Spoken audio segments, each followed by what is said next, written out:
Infelizmente, muita gente insiste em tentar domesticar Jesus Cristo. E a verdadeira razão por trás disso é medo, porque Jesus é perigoso e estranho.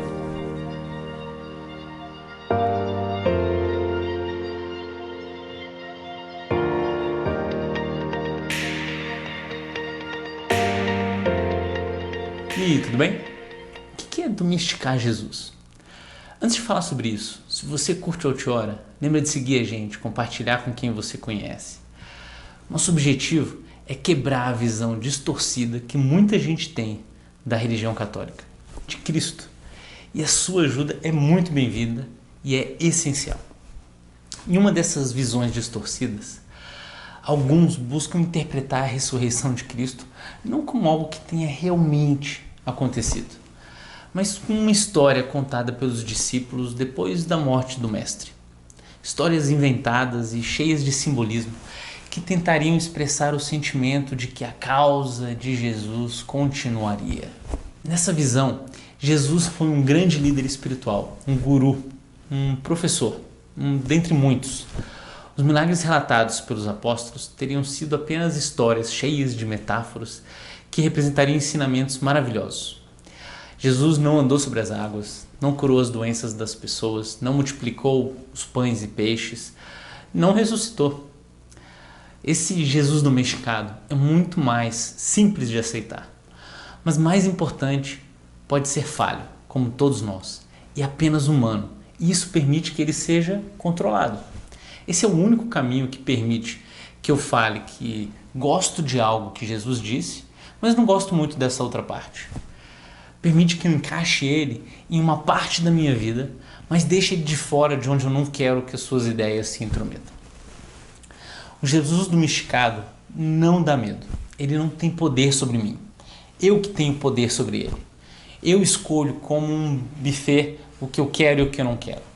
Se ele não é divino, é apenas um homem como eu faço o que eu quiser. Eu não preciso que ele seja senhor da minha vida. Porque aí mora o perigo. Jesus é perigoso se ele for realmente divino, porque eu passo a não ter opção, mas ter que aceitar ele como parte integral da minha vida, como dono de cada partezinha da minha vida. Se eu não posso domesticar Jesus, eu não posso escolher o que eu gosto e o que eu não gosto. Eu não posso definir eu mesmo o que é e o que não é verdade. Eu não posso colocar ele numa caixa com limites. E o problema é que Jesus era bem estranho. Ele fala que você tem que amar mais a ele que seu pai, sua mãe, sua mulher, seus filhos, sua própria vida. Não amar os ensinamentos, mas ele fala que tem que amar ele, Jesus. E quando um candidato a discípulo pede um tempo para enterrar seu pai, Jesus é bruto. Segue-me, deixe que os mortos enterrem seus mortos. Ao contrário de todos os outros gurus que focam logicamente nos ensinamentos, não nas suas ideias, não ligam para o que os outros acham sobre si próprio, Jesus foca intensamente em si mesmo. Chega a perguntar para os discípulos: quem dizem os homens que eu sou? Ele era bem estranho. Impossível domesticar um cara que fala e age como sendo Deus. Meu filho, seus pecados estão perdoados. Somente Deus perdoava pecados. Ouviste o que foi dito no Torá, mas eu digo, autoridade acima do Torá, autoridade suprema da época, só Deus poderia fazer isso. Aqui está quem é maior que o templo. O templo era a morada de Deus. Quem podia dizer que era maior que o templo? Só aquele que realmente morava no templo. E foi crucificado justamente pela blasfêmia de se declarar Deus. E a ressurreição?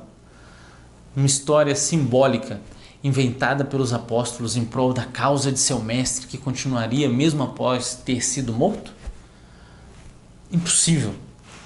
Os apóstolos seguiram vidas de evangelização que levaram quase todos eles à morte. Sem igreja, sem um mundo de crentes, apenas aqueles poucos que restaram gritavam uma mensagem subversiva de Jesus Kyrios, Jesus é o Senhor. Mensagem totalmente suicida, já que era para bater de frente com o imperador da época, qual falavam Kaiser Kyrios, César é o Senhor. Enquanto a lei demandava lealdade a César sob pena de morte, os apóstolos gritavam que a lealdade tinha que ser a Jesus. Quase um suicídio. E fariam isso pelo mestre que apenas tinha morrido? Não teria a maior prova possível de que Jesus não era o esperado Messias? O fato de ter sido morto justamente pelas mãos dos próprios inimigos de Israel? Na crucificação de Cristo, ele é abandonado por quase todos. Após sua morte, os discípulos de Emaús deixam bem clara a decepção de todos quando eles falam: esperávamos que fosse ele quem haveria de restaurar Israel. Apenas na sua ressurreição real, como um fato, Cristo conseguiu ratificar a sua divindade, trazendo todas as razões possíveis para os apóstolos entenderem que ele realmente era quem ele dizia ser.